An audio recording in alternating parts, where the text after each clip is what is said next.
Hey everyone, Parfait here, and it's time for Rainbow News. Good news for the LGBTQ+ community. Today we have some news from the world of religion. That's right. It was a story that made me really kind of sad, and then made me really mad, and then, well, something unexpected happened. Fred Zizapansky, and Fred, I hope I got your name right there, and if I didn't, I'm very sorry, also known as Mr. Fred, was actually the music director at St. Francis Catholic Church in Traverse City, Michigan for over 34 years.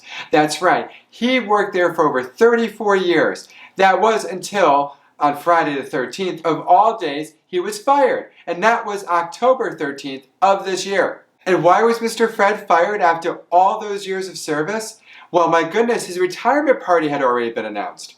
Whatever could have happened to let the church let Mr. Fred go so unexpectedly? Well, an anonymous letter showed up. It was sent to the church, letting them know that Mr. Fred had married his longtime partner, Bill Thompson, in 2020. Not only was Mr. Fred fired, he was told that he was no longer welcome to receive communion at the church he had worked for. The Diocese of Gaylord, Michigan, issued a statement in which they said Mr. Fred's marriage violated the ministerial terms of his employment. Gee, I thought Christianity was all supposed to be about loving thy neighbor. Well, in this case, that wasn't really so. The letter came from a seasonal parishioner with a postmark from out of state.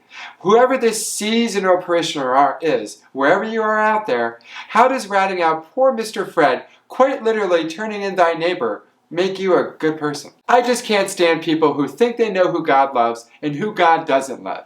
Hey, seasonal parishioner, newsflash, you're not God. Ugh. Anywho, I digress.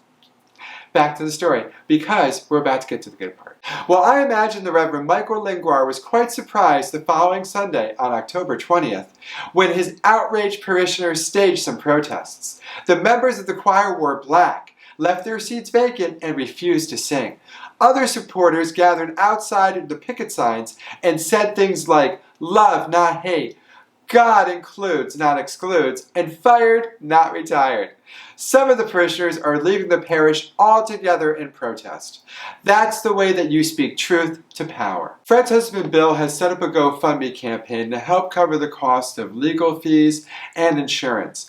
I'll leave a link in the description below just in case you want to make a donation. And I just want to say to you, Mr. Fred, from us here at Meg's Magical Mansion, that we are sending our love and support your way as you move through this difficult time. Even though a cruel and terrible thing happened, the love of your fellow church members must be so heartening to you right now. The way they stood up for you is truly inspirational. So everyone, remember, go check out Mr. Fred's GoFundMe campaign and give if you're able to. It's important that the LGBTQ community and our allies all stand together right now, when so many of our freedoms are under attack. This story is a wonderful example of that. I'm Parfait, and that's your Rainbow News. Good news for the LGBTQ+ community. Until next time, toodles.